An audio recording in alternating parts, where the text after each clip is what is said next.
Reallyfe Street Stars, man.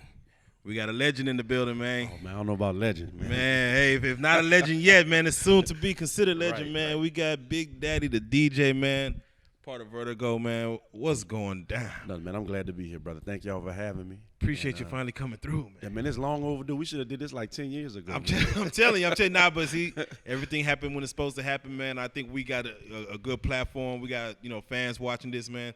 I'm glad they're going to know you now compared to, early on. Right, So, right. A lot man. of hard work. But I'm glad we're here, and I appreciate what you guys are doing for the industry. Love. Really for the market, for the region. So I just appreciate y'all having me, finally, of being able to work everything out. So I'm ready to jump right into it, brother, and whatever I can do to spread some knowledge, some game, or, whatever y'all would like to know, brother. So I'm here, so shoot away. Definitely. For those that's watching, man, that's probably deaf, dumb, living under a rock, man, and just wondering who the hell this man is sitting on this couch, go ahead and give him, man, history, man, as far as just, where you from, how long, what you do, how long you been doing it. Right. Well, I'm from New Orleans, Louisiana. I'm a New Orleans native, and I live in Dallas now. I've been DJing forever. I'll just leave it at that. Let's leave it at DJing forever. But I've been doing the music business ever since I was a kid, and I've been on every aspect of it. I've been DJing pretty much for over 30 years. And throughout the process of DJing, I figured out that there was a better way to service music to DJs. Yeah. And then created a technology, and I named my company VirdiKO. So in addition to DJing, I started the music promotion, which is a real cool tool that thousands of DJs around the world use to get their music, and then also a cool tool for the artists to service their music to these DJs. And for those that's wondering what Vertigo even stands for, what that concept came from. Right. Well, it came from, like I said, years in the game of DJing. What used to happen as a DJ to get the records, I'm going back that far when it was records and cassette tapes. You actually had to go to the store, the record store, and buy the records. And if you wanted two of the same records, you had to buy two. Yeah. But then they started these record pools from the labels. This is when the labels were real hot and heavy in the game. And you had to get on a DJ list for the label. Yeah. But in order to get on a DJ list for a label, you had to send them feedback on a weekly basis. So they would actually mail you a box of records this tall. Sheesh. And then you actually had to listen to the records and then respond by mailing by mail. Actually putting stuff in the post. Right, and sending it off. Right, and sending it off on what you thought about these records. And only when they got that feedback or those responses, they would send you out the next batch of records. That's a lot of work. Oh, man, that's a lot of work. Right, but, back in the day, you weren't making a lot of money, and the DJ craft wasn't as respected as it is today. Right. So you wanted the new records coming out. Right. You know what I'm saying? So if Run DMC had something coming out, you wanted Profile to hit you with the new records coming. Facts. But you wouldn't get the records, or you would have to go buy them and pay like $9.98 or $11.98 for just one single. Right. So I'm taking y'all back a little bit. So anyway, that moved forward to fax machines, and then fax machines. So in that part of it, I was like, there's got to be a better way to do this from a digital perspective, where a record label can send me the music, I can review the music, rate the music, download the music, and then play it, and then let the record company know what I feel about the song. Okay. So that's how VirdiKO came about. And VirdiKO is spelled VIRDIKO, and it's an abbreviation for Virtual Distribution Company. And I spell company with a K because my name is Kevin, and that's my kid's initial. So that's kind of the story behind VirdiKO. Dope. And this is probably the most important thing. When I was creating my company name, I wanted a name that didn't exist in the world. I wanted a name that didn't exist. So if you Google VirdiKO, the only thing that you're going to see has something to do with me. Smart Good, man. Bad, ugly, or indifferent. Smart man. It wasn't like boot music or, rowdy music or something that could be confused with something else. Smart. So I trademarked the name, and anything that you see with VirdiKO has to do with my company, good, bad, or indifferent. That's smart. I mean, as a matter of fact, that's a tool for those other cats, Brandon. Google your name first. If you got an artist name, Google it, because you don't want to be coming up naming somebody else in the future. Absolutely. Yeah, we just had a couple of. I counsel with a few artists, and he just had to change his name. See, because of the same thing, and he changed it to something super weird, like it was real crazy. But nobody ever had that name. You can guarantee that. But he went through the process, and he received a cease and desist on the name. And he didn't realize that somebody else on the West Coast had it. See, yeah, So definitely got to do your research. And you said, as far as back then, the DJs weren't respected as they are now. The hip hop industry started off with the DJ and the MC. Right. And the DJs, like your Run DMCs, and right. your Salt and Peppers, the DJs played an important role. Where do you feel the DJ probably went kind of from the wayside with hip hop? They didn't really go to the wayside. I mean, I think that it was all about the DJ when it first started. It was like, a guy up in New York, who had 2 turntables and a mixer, and he would put it out in the courtyard, and then start playing music. The MC was the secondary part. Yeah. You see what I'm saying? So I think it kind of fell to the way, and I hate to use the word fell to the wayside, but I know what you're talking about. Yeah. It almost took a backseat position to the MC because the MC are the ones in front, and then they started rapping and making songs, but it was Eric B. and Rakim. Yeah. You know what I'm saying? Eric B. was a DJ. Facts. Rakim is an artist. You feel me? It wasn't Rakim and Eric B. It was the other way around. But as we kind of progressed through this history of hip-hop, then the MC was in the forefront. Definitely. And then it was really like the DJ was in the back when really you had like some of the best DJs in the back that was making the beats, like DJ Scratch, EPMD's DJ. He's a great producer, you know what I'm saying? But at the same time, he was in the back, but EPMD was getting all of like the shine. Exactly. Exactly. DJ Scratch is still touring the country and the world right now.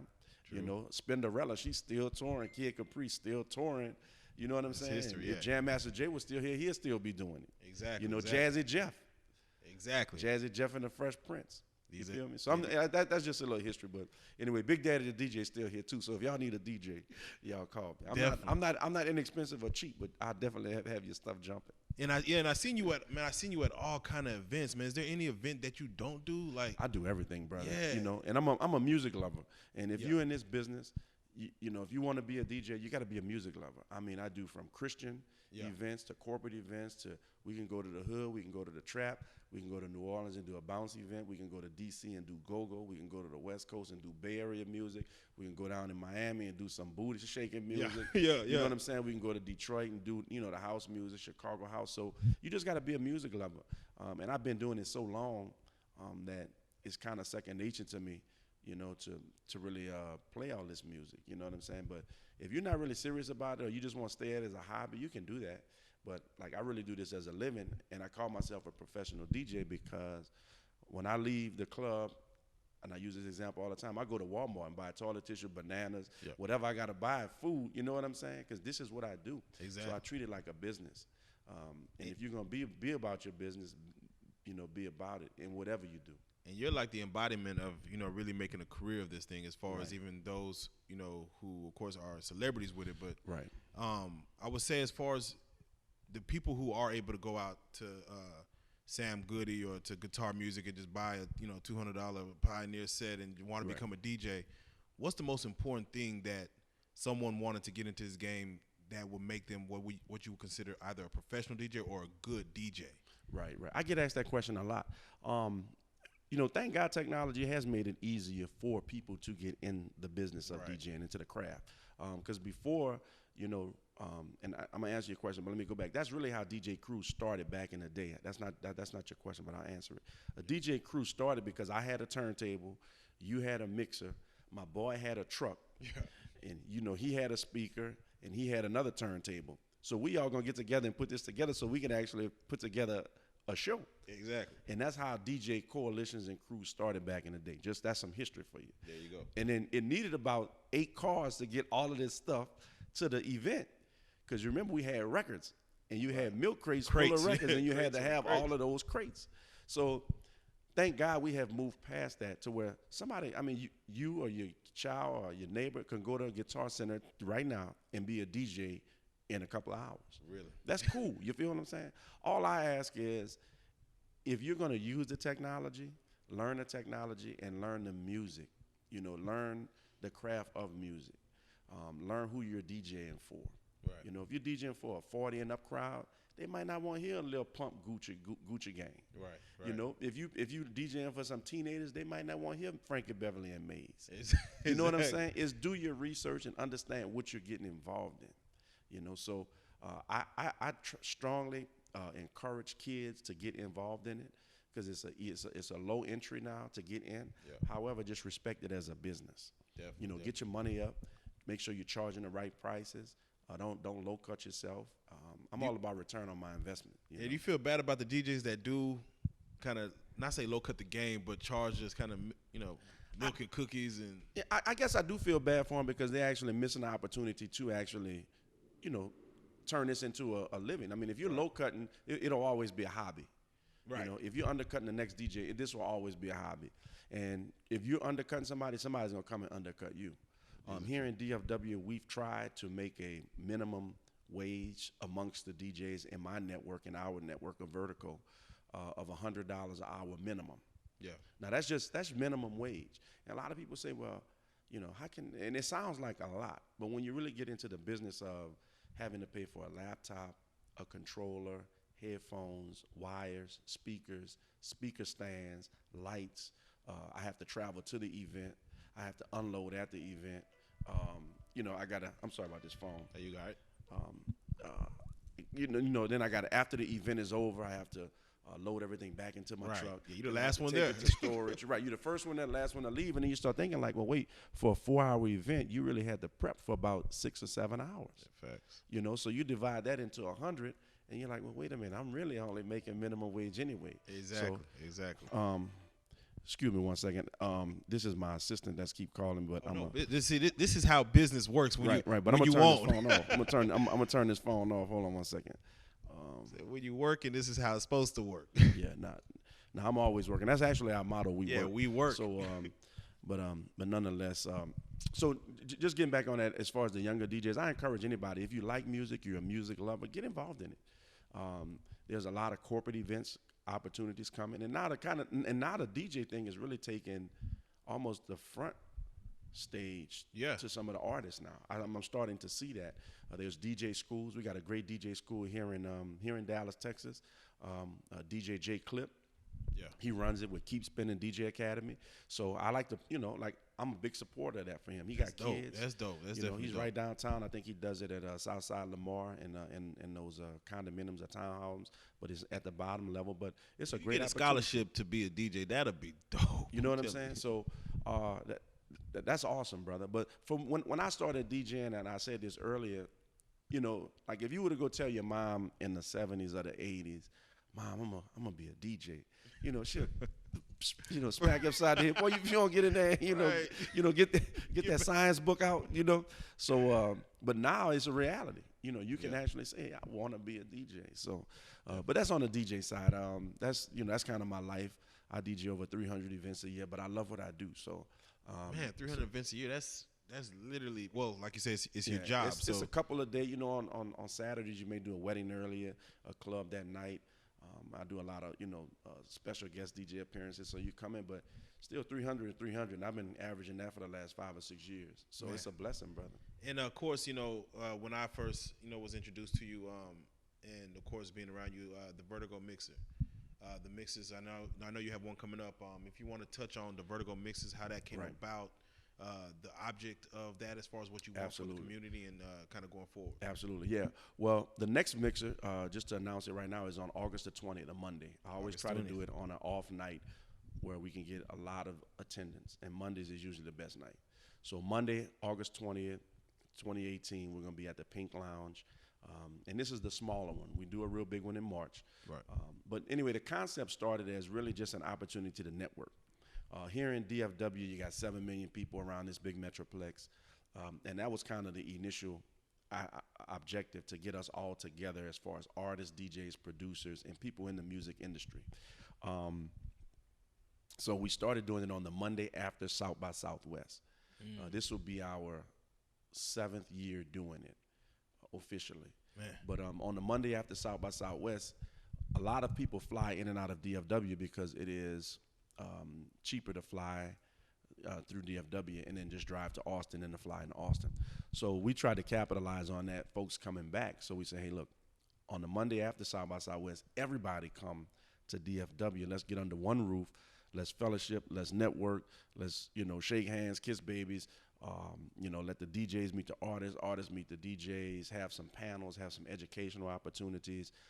If you got a product that you're promoting, let's do it all under one roof. Because in Austin, South by Southwest is amazing, but you got 100 different clubs and 100 different things going on at 100 different times. So this has kind of grown into now we're doing it at Gas Monkey Live, this big venue, and it's a real cool. So exactly, it's all about networking. A lot of relationships have been formed. Like the first time that Moneybag Yo ever came to Dallas was for a VirdiKO mixer. Black youngsters come to a VirdiKO mixer. YFN Lucci, first time he performed in Dallas was at a VirdiKO mixer. So we get a lot of artists from the outside seeing the value of getting everybody together on a popular for a positive cause. Correct. And then they kind of launch from there. And a lot of DJs are saying, well, I remember when Lucci was here. We were at the Aloft Hotel downtown several years back. So kind of gives them a sense of, all right, well, this is working. What's your idea of a successful mixer each time you throw this? To be honest with you, man, if we can just get DJs, artists, producers, the music entertainment industry professionals in one room, just talking. Yeah, it's seeing them talking. Yeah, it's just talking because in a lot of markets there's a lot of bad relationships between DJs and artists and DJs. The DJs think the artists aren't supporting them. The artists feel the DJs aren't supporting them. But just to meet somebody that you don't know. I think we met at a mixer. Exactly. At a VirdiKO mixer. We've had a relationship ever since. So that's really what it's about. And then for the DJs, I know almost all of the DJs in DFW. Most of them, probably 80% of them, personally. Right. But I don't get a chance to see them because I'm working. True. So if I'm working Wednesday, Thursday, Friday, Saturday, Sunday, the last thing that I'm trying to do is go out to the club on a Monday or Tuesday because I'm tired. Exactly. You feel me? I got kids and, responsibilities and things that I need to do with VirdiKO or whatever. But this gives the DJs an opportunity to be like, man, let's just go kick back. We'll get something to eat, get something to drink. We just going to kick it. I ain't got to worry about, and this is the time where you meet this artist or you talk to this artist and then establish those relationships. And speaking of meeting artists, what is your sense as far as being a DJ to break an artist or to break a record? Like a sense of pride in that or a sense of being first to get that out? Right. Well, I love it. Well, one thing about VirdiKO, I'm normally the first one to get it. Yeah. For example, I mean, you've been doing it. Right. I'm just excited. I'll give you an example. I'm the first person in DFW to get the Nicki Minaj album.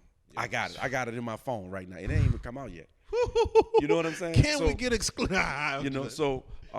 But what I'll do is with VirdiKO services that music to the DJs around the world. Yeah.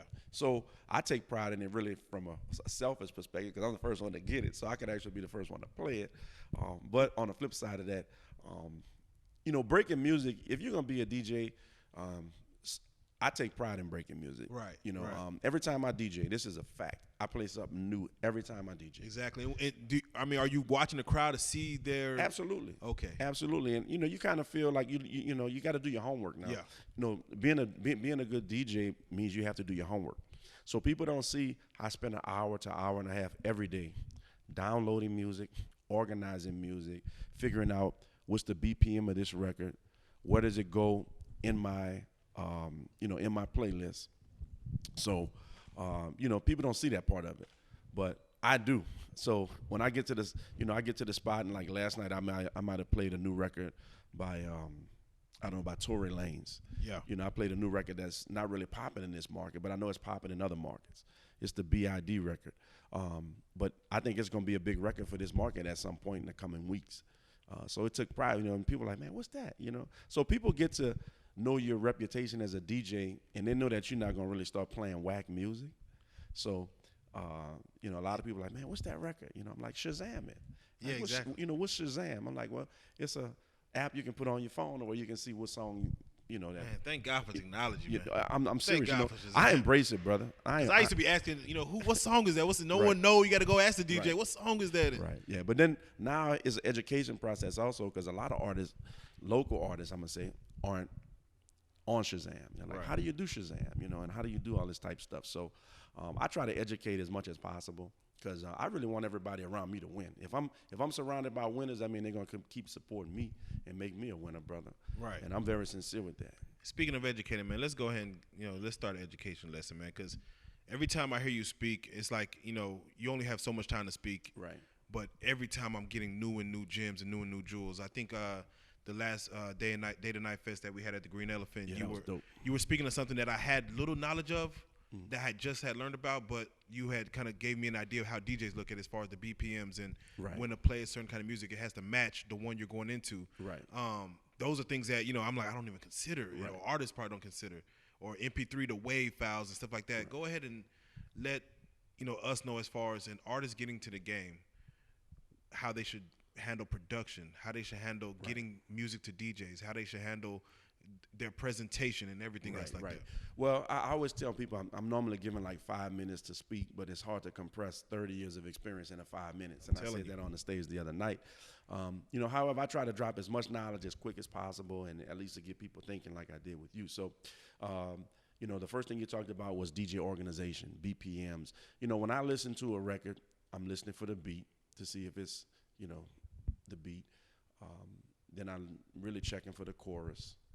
You know, then I'm listening for ad-libs on what may be cool to drop in the mix. And then really the lyrics come last, to be honest with you. So really I'm giving you something that I really don't tell people, but that's really the blueprint. Yeah, facts. The beat, the chorus, ad-libs, and the verses last. Yeah. If you're putting together a hot record. Because the beat's going to catch your attention, like, well, what's that? And you really could give a care less what that they talking about. Right. You know, we hear it every day, brother. We hear it every day on the radio. You know, some they call it mumble rap, but right, you know, start somewhere. Right. Yeah. I'm not even gonna get on mumble rap, but anyway, so that's kind of the template that I listen to for as a DJ. Now, production inside of that is important because I can hear a great record, but if it's not produced properly, I won't play it. Okay. Because like I said the other night, it can be a great record. However, if it doesn't sound good coming out of my speakers, the audience is not going to say, man, that song isn't mastered or produced properly, and the bass is way too high, and the treble was off, and they didn't use the right compression. They're going to say, man, the DJ tripping. Yeah. So I got to take that charge. Yeah. So I'm taking the charge for your faulty production. Right. You know, so it's some great records. They got one right now. I think that's going to be the next one to blow or could blow if they time it right out of DFW. But the artist said, well, this is all we have right now. And it's a downloaded version from YouTube. I hear that a lot. You know, and it's like you downloading a compressed version off of YouTube that was already compressed. That was already compressed from a video. Now you want me to play it on audio, and it sounds totally terrible, but I won't do it. So that's one thing. You asked about how do you get your music to DJs. I would say use a company like VirdiKO. Yeah. I think I got the best mousetrap or the best machine out there as far as technology. We have a lot invested. We have thousands of DJs in over 100 countries, and we actually service the music professionally. I would like to say that, but however, if you don't use VirdiKO, that's fine. There's other people that do similar things like we do.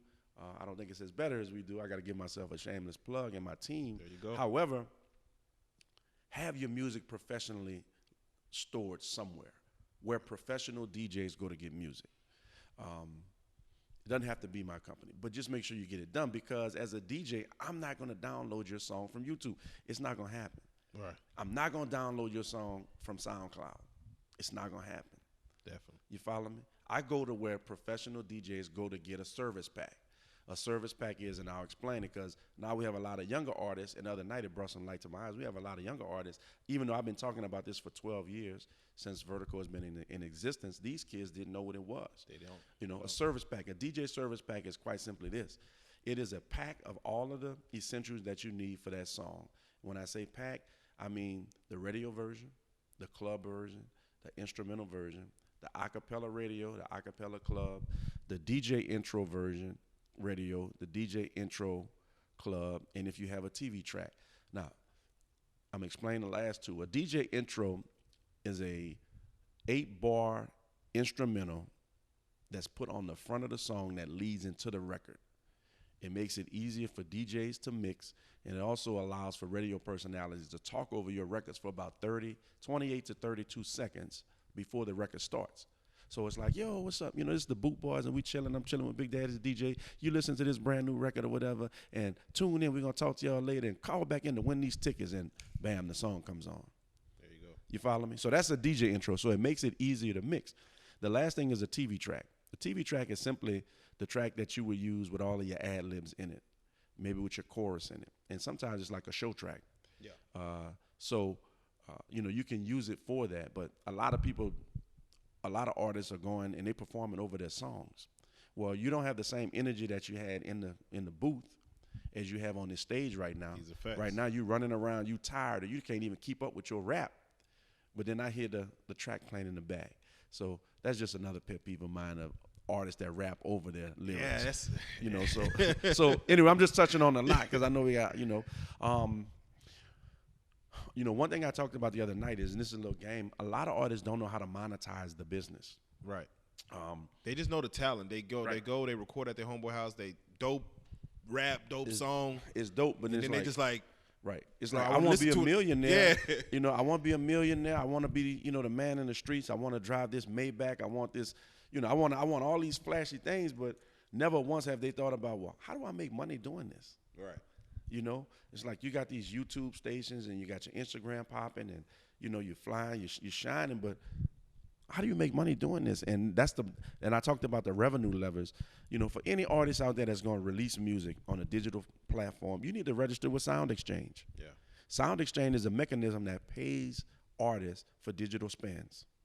Okay. Whether it's the VirdiKO Global Radio, which is VirdiKO Global Radio, it's a radio station. We have our own station, VirdiKOGlobalRadio.com. Even if it's playing on YouTube, if you're getting spends on Spotify, Tidal, they pay through Sound Exchange.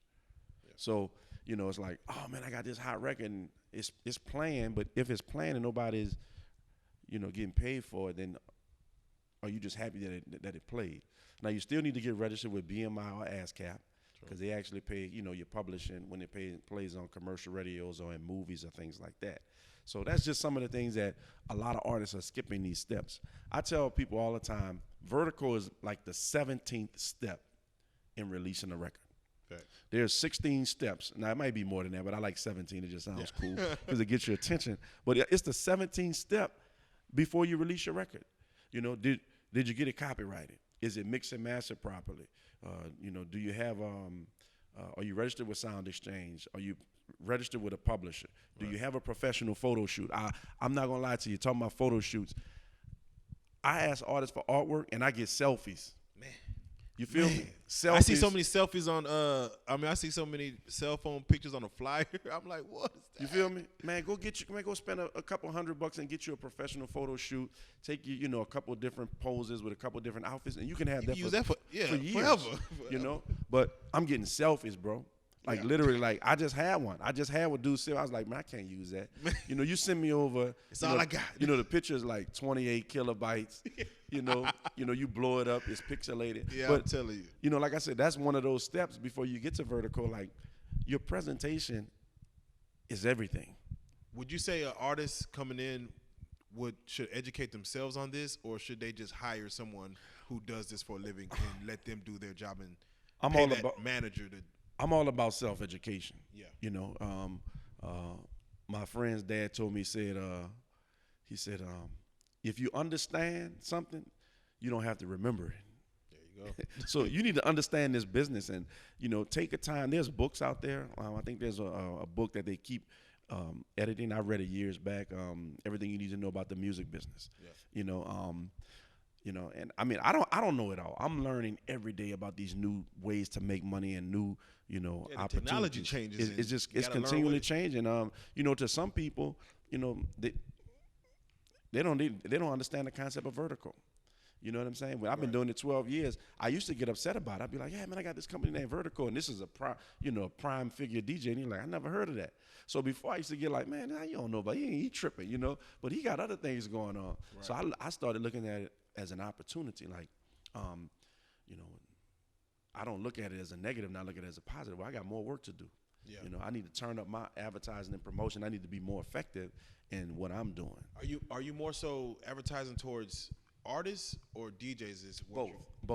We kind of have a dual threat advertising and marketing promotion. We market to the artists on what we can do for them to service the DJs, and then we market to the DJs on how we can help enhance their DJ career and and make their lives easier. Yeah. For example, every week or every month we put out to the DJs all of the radio versions. Yeah. That may not sound like something big, to you or to the average consumer, but you would be surprised how many DJs can't get radio versions of a record. You know, because they pulling it off of YouTube or they snatching it from different places, and it's like, I got it off a CD. It's track number 17 on my boy mixtape. You feel me? But then, you know, if you're going to DJ for a middle school or elementary school or it's a charitable organization, they don't want the cursing version. They want the radio version. Yeah, it's the weirdest thing to be somewhere where kids at and they play the right. That's one thing that I don't do as a DJ. Play that one version that you like. Mamas, mamas and dads like say. Right. If we got kids or elderly, you know, I try to stay away from it. And there's a time and place for everything. Right. So that's, you know, that's just some of the things that I try to help the DJs with, giving them radio versions. Like I said, nobody thought about that. But as a DJ, I'm like, man, thank you so much. Now I got this brand new, you know, Yellow Beezy record. I got the radio version. I can play this anywhere now. Definitely. You know, and still rock my crowd. Man, we had a situation here, I think, when we first started the Street Starz thing, and one of the reasons we got it, even initiated to have a conversation, we had a DJs versus artists where we had a few DJs up here from the city, few artists, and it was just a conversation between the two as far as why is there a disconnect, what works, what doesn't work. What are your thoughts as far as just DFW, just being here in this city? Is the status of the DJ and the artist, any disconnects, any positive points? Right. Well, I look at it a little different. You know, being from a small, big city like New Orleans, it's a little different. We say DFW, but essentially this is like 50 small, big cities. I'm telling you. You know what I'm saying? Like last night, I DJ'd in DeSoto, Texas. All right? Now, from here, that's about 45 minutes, 50 minutes. You know what I'm saying? In a city like New Orleans, 50 minutes, you're in the next state. You're in Mississippi. Exactly. You know what I'm saying? Exactly. So I think, you know, people say, well, I'm not being supported in the DF. It's a big market, bro. You know, it's a big market. Some of the greatest artists, some of the greatest talent is here in DFW. But you really have to work this almost like you're working the United States, just this city. Right. You know, and I'm explaining it that way. I'm explaining it that way because, you know, like if you drop a record and you from Pleasant Grove, right? Well, did you get it over to the guys in Fort Worth? Or did you go down to DeSoto, to that club down there? Or did you go to Mesquite? Or did you go to Louisville and Denton and Frisco and Plano and Oak Cliff? You see what I'm saying? Exactly. Like, just dropping a record like that, it's like, well, how did you get your music service? You almost need a service just for DFW. True. You know, and a lot of people, like, after they hear me say that, they're like, you know what, that's true. That's like real deal. You know, I get majors all the time. Man, we want Dallas. We want Dallas. We're going to come down on a Tuesday and let's get I say, bro, you know how many people they have and how big this place is? Yeah. You need to come here for 2 months. Exactly. I think people look at Dallas and you look at a place like the DMV or New York, like you said, 45 minutes, you in 2-3 different states. So here you got to cover that same ground. Right. Same, you know, community type. So yeah, definitely. You know, and then they got rappers in each market and, you know, and entertainers and clubs in each market that you almost have to have a plan to do that. Now, I work with Lady C Productions, and that's what she does. She does club runs. She'll take you around this whole metroplex. Yeah. You know, she'll walk you into these clubs, get your song played. Like we have plans for that. However, it costs money to do that. You know, you taking somebody's time for that plug. Yeah. But you know, I'm the whole beef thing with artists and DJs. I understand if you're putting in all this work and you feel like you're not getting, you know, the accolades or the shine that you should. You think that, man, they're not supporting me. Well, it's a lot that goes into it, bro. Yeah. You know, I might DJ 7 nights a week and not play your record, but that doesn't mean that I don't like your record. But I may not have DJed at a place that was appropriate to play your record. Right. But did you give me the radio version? And I'm DJing for kids. I'm DJing at a wedding. You know, if you buck, I'm probably not gonna play Nuck If You Buck at a wedding. Right. You see what I'm saying? And I'm not gonna play an R&B record if I'm in the trap. There you go. You see what I'm saying? So it's a lot that goes into it, bro. It's a complicated formula. I think the most thing I heard the most was the DJ saying it's not my job to break your record, or to make you hot, and the artist saying, well, it is technically your job to, you know, get me there. Let me respond to that. in any given city, I say 2% of the DJs are record breakers. 2%. Then there are a lot of DJs that just listen to what the record breakers are playing and then say, well, if he's playing it, then I'm going to play it. Right, right. You know, now, well, hopefully we got enough time because I got to get real in depth because this is not simple. For myself, I consider myself a record breaker. I play a lot of new music. However, I know how to play the music, and if it ain't working, I know how to get out of it Right.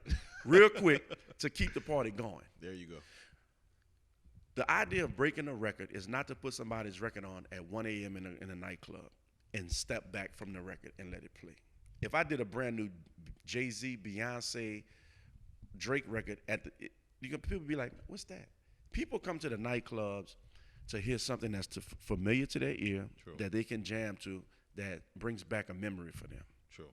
That's what it is. Now, as a DJ, if you're gonna break records, maybe you just hit them with the chorus over a known instrumental, or you hit them with the instrumental with the acapella for something. So they're like, oh, that's a nice little beat. What is that? You know, that's a cool mix.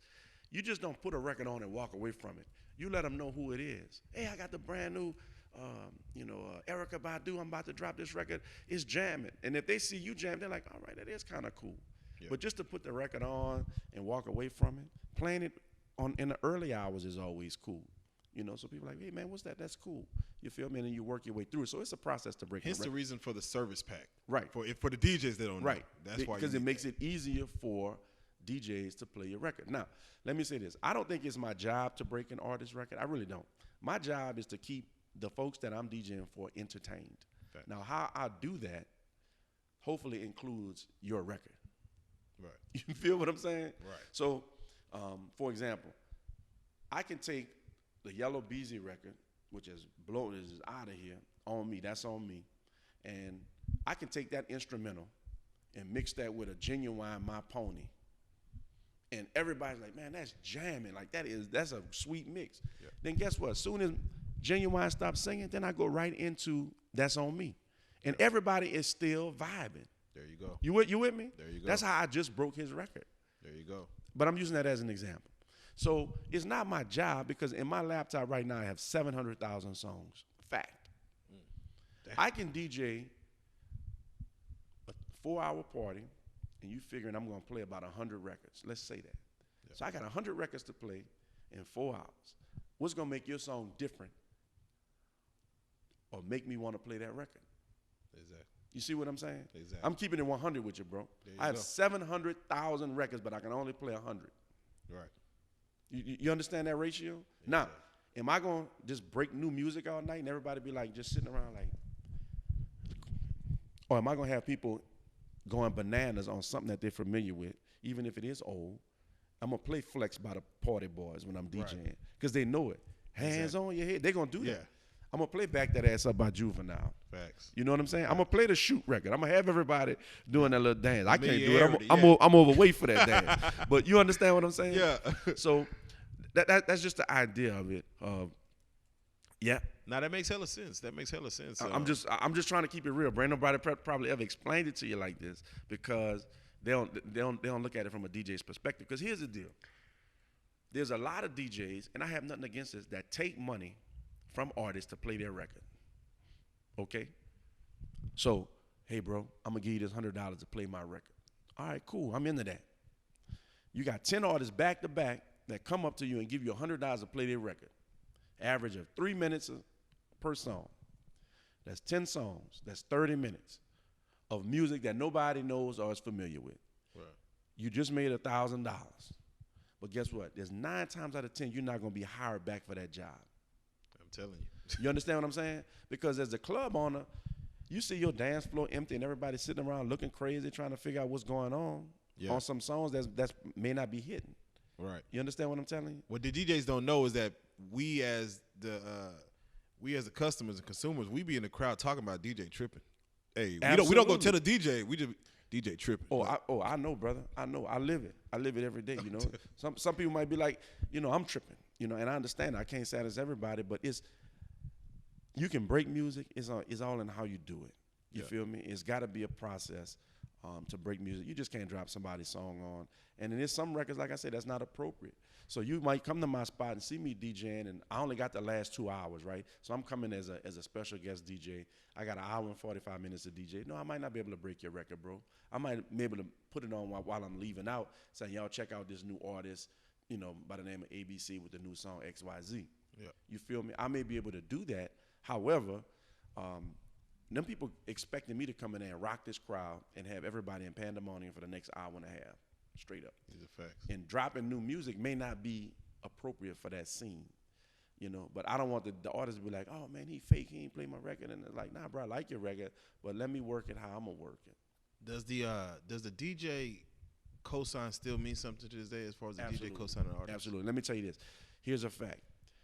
If a DJ gives me a record, I'm more likely to play that record than if the artist gave it to me.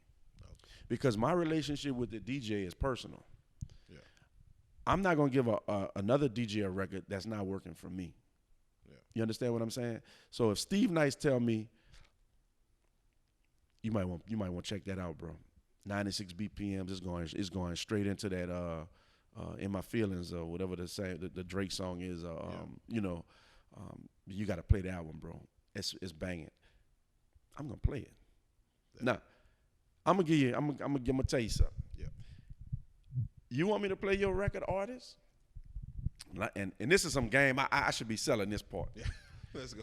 Get you about 10, 15 people to go to the club, and every 5 minutes have somebody go up to the DJ and request your song. You feel me? Yeah. I'm into pleasing the crowd. Right. I'm gonna satisfy my crowd, and if I got females, males, whoever, say, man, play that new Boot Boys, man. Play that new Boot Boys record, man. It's called Really Street Stars. Yeah. See if I got it. Yeah. I got it. I got the clean version. But if they keep coming, you see what I'm saying? You ain't got to buy me no drinks for that. You ain't got to pay me. Oh, yeah. Right now I had 10 people come ask me for this. It's got to be hot. It's got to be. And when I put it on, I'm be like, all right, all y'all that wanted to hear this record, y'all need to turn up for me right quick so I don't lose my job. Real and then you tell your people, when my song come on, man, we gonna get lit. Real and look, being lit is contagious. Everybody swag surfing, you gonna start swag surfing. You know what I'm saying? Facts. These are facts. Bro, that's free game. Does I think somebody posted that, in Atlanta, 4 months before it's on radio, it's in the strip club. Mm-hmm. Do you believe in that concept as far as for trap music, as far as for the music that's kind of the wave right now? It starts there, and then it gets to radio. Well, it starts in the streets. Starts in the streets normally with listening to it, checking for it on the block. That's how C Struggs, he was in the street, man. Yeah. I think our boy dropping one today, dropping an album. Big Chief. He dropping an album. I think he dropped it at midnight tonight. But man, his success is in the street, man. That dude got a street following that's amazing. And he I think he only had like 1 or 2 records that really went radio. The one that he had with Jim Jones or whatever. But it starts in the street, but the strip club is an integral piece of breaking your record. If you have that type of music. Now, you can't go in there with no R&B record. Exactly, you know what I'm saying? Like, exactly. I got this new LMA. Like, nah, dog. And, like after, you all the way through, and it's from me to the end, you can play it anywhere. But the strip club is so important because as a DJ, this is from a DJ's perspective. Like my brother Jack Frost or Papa Ron. Shout out Jack. Them Shout dudes, out Papa Ron. Them dudes are OGs in the game, and they understand. They got an 8-hour shift. Yeah. They got an 8-hour shift DJing in the club. It's not a 2-hour, I'm just going to dip in and dip out. So you have somebody's attention for essentially 3, 4, 5 hours. Now, you're trying to get this young lady to react off of this song that's going to be memorable to the audience. You understand what I'm saying? Exactly. I'm just giving you the mechanics behind all this, bro. Exactly. So if I go in there and I see Big Delicious cutting up on this record and she going off and it's got a good beat, I'm going to be like, man, Delicious going hard on that new Boot Boys. You know what I'm saying?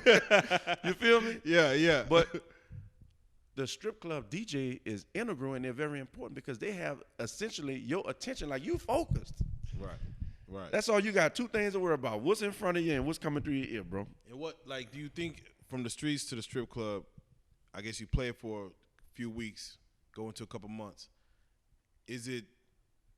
how does the radio, like, is it, I mean, I know most DJs that DJ the radio stations will be out there in the strip club trying to hear what's new or what's kind of keep their ear to the streets. I mean, they do, they do their research, but man, like when stuff start bubbling, bro, it's hard to stop it, brother. Sure. You know, from the strip club to the streets, people talking about. It's like this Yellow Beezy record. You know, I don't think Yellow Beezy went to radio and said, man, play my song. Right. I think the radios went to Yellow Beezy and was like, say, bro, you got this song that's killing the streets, the internet, man. We won't play your record. We're gonna play your record. They asked him for the record, and that's how you want it to happen. Right. You know, you don't want it to go the other way because the other way is a different conversation. Okay. You know, I don't know if we can talk about that on camera, but we're not. All I'm gonna say is you want them to come to you. You don't want to go to the radio. No, definitely. You feel me? Now the radio is great. You know what I'm saying? Well, you know, once you get there, but you know, Yellow Beezy did it the right way. And I said this the other night, speaking about Yellow Beezy, and this is very important in any business that you're gonna be in. You know, this is Yellow Beezy's biggest record. I don't think it's his best record because he had some hot ones, bro. Yeah, no, Trap and Designer. You know, he had some. You know, That's My Chick. He had some hot records, bro. Exactly. And I mean, he got Stevie Wonder record. He got a bunch of records. This dude got a portfolio. What a lot of people seeing now is, man, where does this little dude come from? He just popped on the scene. No, he didn't just pop on the scene. This guy been at it for 12 years. Yeah. You know, 12 years ago it was 2006. Yeah. You feel me? He was, you know, rocking with Score and going, getting this thing going. You feel me? Now, I always tell the new artists, like, are you willing to wait to the year 2030 to potentially blow? That would be 12 years from now. Exactly. And that puts a lot into perspective, bro. If you're not really ready to be dedicated that long, not saying that that's your timeline, but it could be. If you're going to quit any time between then. If you're not serious about it, you're not dedicated to this craft that you call either DJing, whatever, you could be sick, you could sell cotton candy. Yeah. You know? If you're not willing to take them losses for the first couple of years, which I did, I took losses for 4 years before, but nobody would have never knew it. Right. Because I was still grinding, like, man, he balling. I'm like, boy, I ain't even almost couldn't make rent this month. I'm telling you. You know, people don't understand that though. You know, but I never let anybody see me sweat because it was like I was serious and I believed in what I was doing with VirdiKO, even with DJing.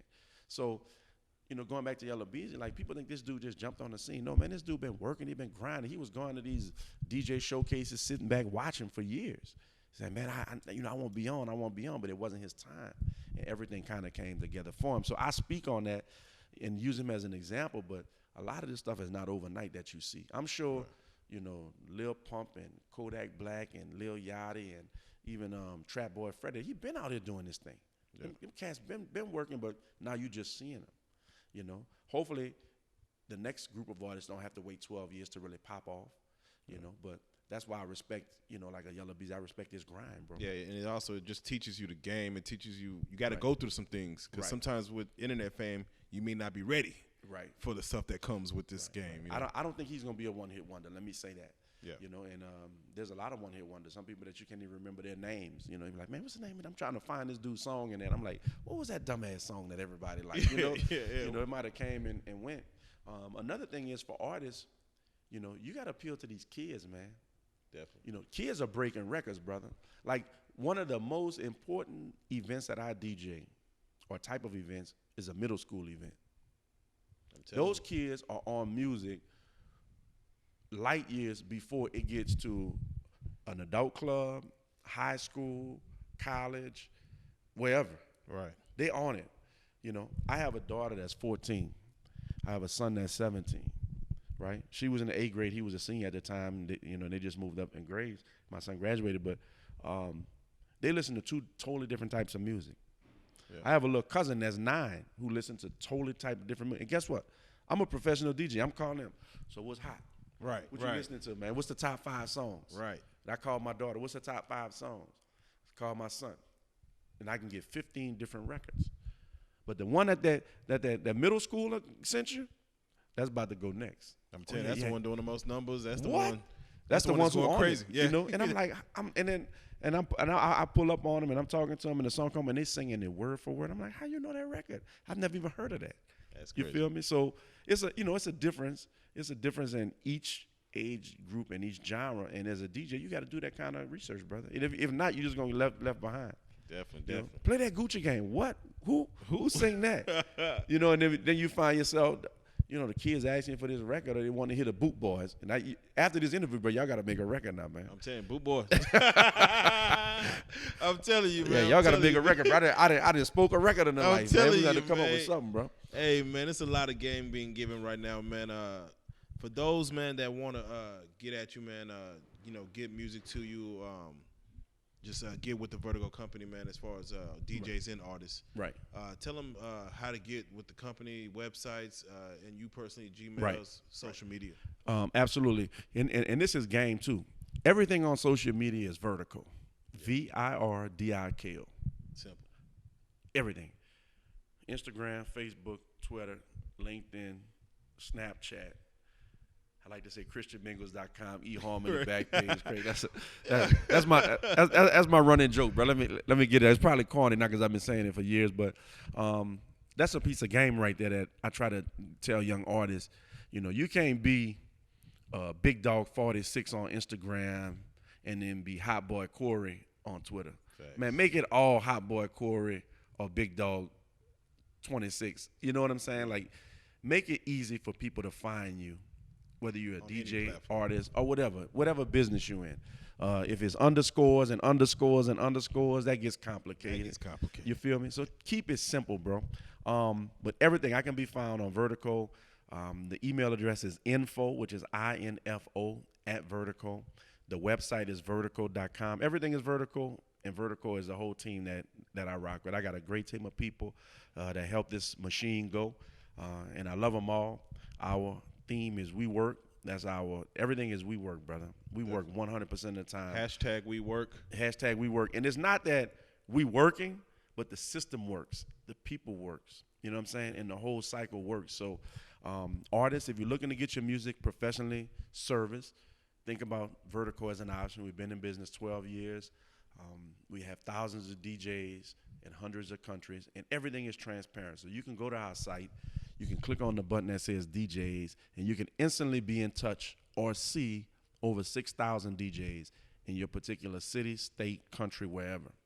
You know, I'm not hiding anything, brother. That's a reason for my success because I'm right out front with it. There you go. Everything that I'm doing, you're going to know. I ain't behind the scenes doing anything. For the DJs, if you're looking for the places to get new music, VirdiKO is a place. I use it. People always ask me, where you get your music from? Like, I get it from VirdiKO. You know, I'm not only the owner, but I'm a user.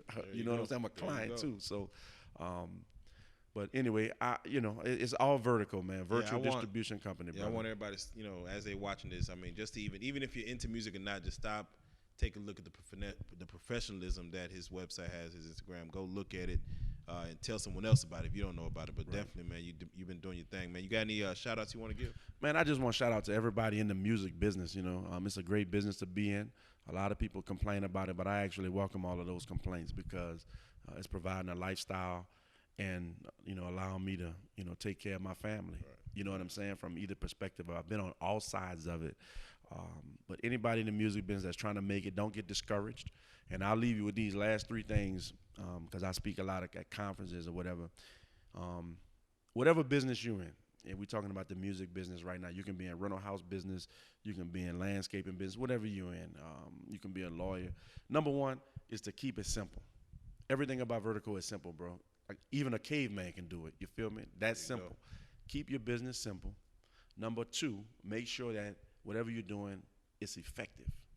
If you're going to be a DJ, be an effective DJ. Make sure that your audience dances or the music that's coming into their ears is refreshing and making them feel good, or whatever it is. If you're a stripper, be a good stripper. Make sure that it was a memorable moment for your client. You see what I'm saying? I'm using that as an example. I know you're not a stripper, big dog. Don't start today. And the last thing, and this is the most important thing, I talked about taking the losses and winning and breaking even, but I was consistent. Even during the tough times, I was consistent. Nobody would have ever known that I was in the red, dark red, almost violet. Yeah. You feel me? But I was consistent. And VirdiKO is still here because of consistency. I consistently do things the right way. I like to do good business. If we ain't doing good business, I don't want to do business, but I keep it simple. VirdiKO is effective, and we stay consistent. We're doing good business. Man. That's it, brother. Man, you heard it here first, man. I mean, appreciate you having it on the couch, man. It's a legend, a lot of knowledge. Go back and watch this 3-4 times, right? Take notes. because Vertigo's in the building, man. We got Big Daddy the DJ, man. We definitely salute you coming through on the couch. Thank you, brother. man. And it's free tonight, but if y'all call me tomorrow, I'm going to charge y'all. Hey. So watching this is free. Pull out your wallets. It's going to be worth it. Absolutely. We work and we eat. But anyway, thank you, brother. I appreciate you, man. Real life street stars. I can't wait to watch this myself because y'all got me under these shining lights in the beautiful studio and everything going well, brother. But thank you, man. I appreciate you, brother. Definitely, man. And anything I can do to help anybody out there, man, make sure you get with us. VirdiKO, we work. Real life street stars. We salute, man.